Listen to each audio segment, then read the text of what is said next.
Hello everyone. Today in this class we will be talking about Grantha Sangraha Kala, or the historic period where most of the commentaries were written up. Most of the important commentaries were written up. Those period will be considered as Grantha Sangraha Kala. In that we will be seeing three important personalities. One is Bhava Misra, next is Sharangadhara, and third one is Madhavakara. So these three people have written their own compendium, which is known as Brihatrayi, or which is considered as next to that of Brihatrayi, which is the most three important books of Ayurveda. So this three books stands just to that of the Brihatrayi. So this is the second set of three important books which are meant to be studied by an Ayurvedic scholar. So let's discuss each of these personalities individually and see that what are their contribution, what is the period they have been, and all those things in detail. To start with, we'll see about the time period of all these people. Tell that we have made three columns. The first column is about commentators, second is a commentary written by them, and the third one is period in which they have written this commentary. So the first person, as I told you, it is Bhav Misra, and he has written a book called as Bhav Prakasha, which was considered to be written in the 16th century AD. So this is the latest book among these Bharatrayis. This book is being written in the 16th century AD. And next person to name what I told you is Sharangadhara. He has written the book called as Sharangadhara Samhita, and this book was written in the 13th century AD. So this is second in the line. And the oldest and the most important book is written by the person called as Madhavakara. The book written by him is called as Madhava Nidana, and this was written in the 7th century AD. Only 2 centuries after Ashtanga Hridaya, this book was being written. We consider the period of Ashtanga Hridaya as 5th century AD. So this was almost written just after 2 centuries of Ashtanga Hridaya. So this stands to be one of the most important, one of the most oldest book of Ayurveda. And to continue with and go in detail about Bhav Misra has written Bhav Prakasha, which is one among the Laghutrayi. Period is, as I told you, it is 16th century AD. And Bhav Prakasha is an important treatise of Ayurveda. His father was being considered as Lataka Misra. He belonged to a Brahmin family of Magadha Pradesha. Now in the lower and the middle part of Bihar is considered as then Magadha Pradesha. Other works which are been attributed to Bhav Prakasha is that one is Bhav Prakasha, next is Gunaratnamala, third one Madhav Nidana Tippani, and last one is Vaidya Nigantu. Out of these, this Vaidya Nigantu is not at all available, nowhere it is found. Other than this, Bhav Prakasha is available even with its Sanskrit commentary. Gunaratnamala is the manuscripts are available not in printing form, but the original manuscripts are available. Madhav Nidana Tippani, the manuscripts are available with preservatives. The main book of Bhav Prakasha, it consists of three divisions, including 80 chapters in it. So, Bhav Prakasha consists of 80 chapters, and it has been divided into three forms. One is Purva Kanda, second is Madhyama Kanda, and third one is Uttara Kanda. In Purva Kanda, it has 7 chapters, which mainly deals with creation, Panchakarma, Dinacharya, Ruticharya, and all those things. And the Madhyama Kanda consists of 71 chapters of Nidana Panchaka, treatment, and Sadhya Sadhyata. And Uttarakanda consists of 2 chapters of Rasayana and Vajikar Naini. So this forms the 80 chapters of Bhav Prakasha. Next personality is Sharangadhara. Sharangadhara is considered to be one among the Laghutrayi. Sharangadhara Samhita is considered as the Laghutrayi Dravya. The period is estimated to be 13th to 14th century AD. Along with Chikitsa Grantha, he has also contributed in Niti Shastra, which is called as Sharangadhara Paddhati. Niti Shastra is that other civil rules and civics and all those things is called as Sharangadhara Paddhati. His grandfather was Ranghava Deva. He is another famous personality of that time. He had three sons called as Gopala, Damodara, and Devadasa. Out of this, Damodara had three sons called as Sharangadhara, Lakshmidhara, and Krishna. And this Sharangadhara is the person who has written Sharangadhara Samhita. He is the elder son of Damodara and he is the grandson of Raghava Deva. If you take the Sharangadhara Samhita, this also has 3 divisions but only 32 chapters, whereas the Bhav Prakasha has 80 chapters. Here also it is divided into Purvakanda, Madhyamakanda, and Uttarakanda. The Purvakanda has 7 chapters, same like that. It is having medicinal formulation and examination that to be done. Madhyamakanda has 12 chapters of Panchavidha Kashaya Kalpanas, and Uttarakanda has 17 chapters of Panchakarma and ophthalmic related inquiries. Other than that, other commentators written on Sharangadhar Samhita. There are many commentaries that have been written on Sharangadhar Samhita on later period of time. One was by Adhamala, which has written a book called as Deepika, which is published in 14th century BC, AD, sorry. And Kashiram Vaidya has written Gudhartha Deepika, which is in 16th century AD. Rudra Bhatt has written Ayurveda Deepika in the 17th century AD. All these are commentaries to Sharangadhar Samhita. Remember that. Vopadeva has written Sharangadhar Samhita once again in 14th century AD. So this is a rewritten of the Sharangadhar Samhita with commentary.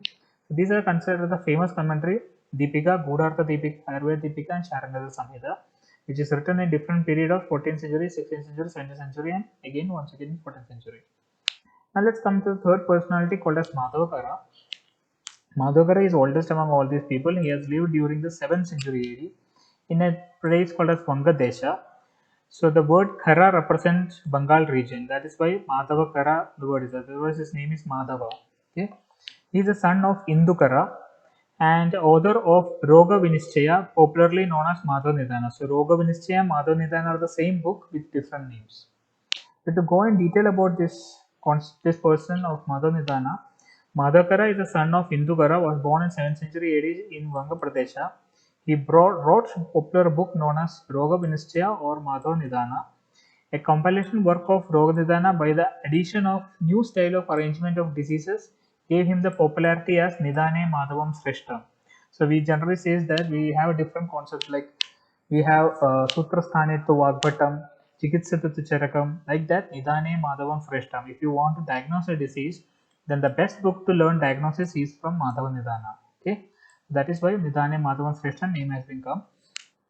The work of Madhava brought about popularity in Vangadesha.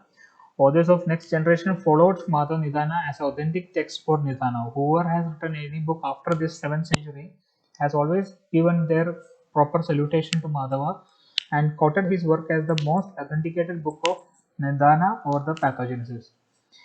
He existed 2 centuries late that of Vagbhata. Earlier, Bruddha Madhava, the author of Siddha Yoga Sangraha of 8th century AD, has quoted the reference of Madhav Nidana. By that, the Bruddha Madhava is a book which was written in 8th century AD. His name of the book is Siddha Yoga Sangraha. We'll just see it after this. So in that he has given the reference of Madhav Nidana. So that means the Madhav Nidana was written before 8th century AD and Madhav Nidana has many reference of Ashtanga Hridaya. So it is written after 5th century. So we will calculate the Madhav Nidana time to be of 7th century AD and Madhav Nidana was translated Arabic language. Hence the period of Madhav Nidana might be 7th century AD. This is how we come to a conclusion that this book may be belonging to 7th century AD. So the benefit or the higher points of Madhavanidana is that Madhava was the first person to compose a treatise that is Roga Nidana subject wise by quoting Panjalakshana Nidanas of the disease of Ashtangas. He has explained in detail about Panjalakshana Nidanas. He considers Shula Visvota as independent entities for the first time. Previously, all people used to consider Shula and Visvota as the same entity. Madhakara explained it as two different entities. He added new diseases like Amavata, then Parinama Shula, Annadrava Shula, Medhoroga, Pitta, Amla Pitta, Masurika, Akshamata, and Yonikanta. These are the some of the diseases which are contributed by Madhavakara. Before that, no other text has mentioned these diseases. Of the 79 diseases he has explained, it consists of 122 slokas and in 69 chapters he has explained it. Many books were attributed to the name of Madhavakara. It is not clear whether they are the one or the different. They are Madhava Chikitsa, Paryaya Ratnamala, Susrugopta Shloka Vartika, Yoga Vakya Sutra, Susruta Tippani, Dravya Guna. There are many books where the name of the author is being found as Madhavakara, but we don't know whether it is the same Madhava who has written the Madhava Nidana. Commentaries on Roga Vinishchaya or Madhava Nidana, sir. It is a 13th century Sanskrit commentary, and most important commentators on Roga Vinishchaya or Madhava Nidana are Madhukosha Vakya by Vijay Rakshita and Srikant Datta. Then Atanga Darpana by Vachaspati Vaidya, Siddhanta Chandrika by Kaviraj Narasimha, then Subodhini by Vasudeva, then Vaidya Manorama by Ramakrishna. These are the important commentaries on Madhava Nidanas. So this is the book what is available on today's edition of Madhava Nidana. And another important thing is that his work is composed of pathological aspect of number of diseases pertaining to various branches of Ayurveda such as Kaya Chikitsa, Bhuta Vidya, Shalya Chikitsa, Shalakya, Kaumarabhriti and Agatantra. Explain in systemic manner about Nidana, what is the cause of the disease, Purarupa, what are the predominant symptoms of the disease, Rupa, what are the signs and symptoms of the disease, Upashya or Anupashya, what is the differential diagnosis using a wholesome or unwholesome substance, Samprapti or pathogenesis of a disease, Upadrava, what are the complications of the disease, and Arishta Lakshana or definite signs of death. It has been explained in detail in his books. And there is one more person which we have to understand while considering Madhava Nidana, that is Brunda Madhava. It is Brunda Madhava, not Bruddha Madhava. It is Brunda Madhava. He has written a book called as Siddha Yoga Sangraha, which is a very important book. So if we talk about, because this is commonly asked about Madhava or Brunda Madhava, so don't get confused with these two. The order Buddha composed a treatise named Siddha Yoga Sangraha during 9th century AD. It is much later than of Madhavakara. Madhava was in 7th century. This is 9th century AD. Later popular as Brunda Madhava. He might be a native of Bengal, belonging to a Brahmin family, but no other details are available about him. He stated that he dealt with the treatment of diseases in order as found in Madhava Nidana. So he has itself stated that I am just making the arrangements as what has been done by Madhava Nidana. There is no difference in arrangement put about by Vrindha Madhava. And the author himself declared that the recipes were collected from various ancient texts and compiled together as a single text. So he says that this is not my ideas, I have collected it from different authenticated texts and I have just written it over there. Later, Srikant Datta has written Madhukosha commentary on this book, which is a significance of the importance of this book. So Srikant Datta is a very important historical personality. So he himself has written commentary on this book of Siddha Yoga Sangraha. So that shows that how important the book is. Recently, Professor V.T. Tiwari of VHU Varanasi had edited and translated it to English also. So your English edition is available now in the market. So the book Vriddha Madhava or Siddha Yoga Sangraha, popularized as Yoga Ministaya or Madhava Nidana of Madhavakara.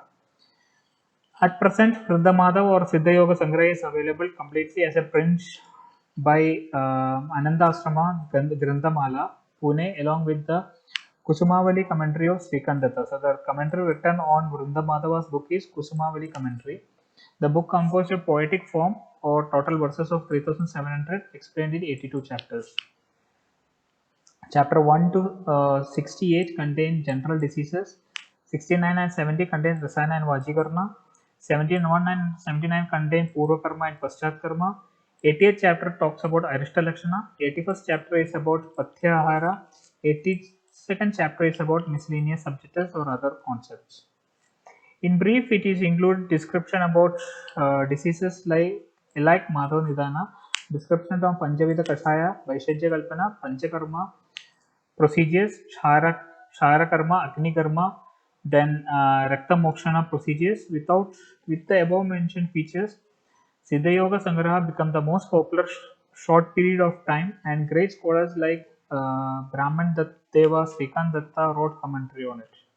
So other commentaries on Siddha Yoga Sangraha is that then Vakya Kusumavali by Srikant Datta, Vrinda Tippani by Vrinda, Brahmadeva's commentary, Soma Tippani, Lakshmana Tippani. These are the commentaries on Vrinda Deva's book, which is called as Siddha Yoga Sangraha. This is the book which is available on print edition now. You can get it in our library also. With this, I conclude the topic. I hope you understood what are the most important books under Laghu 3, who are the authors of that, which period they have contributed to the work of Ayurveda. Please go through the slides once again, and in case of any doubts and clarification, please clear it in our interaction session. Thank you very much.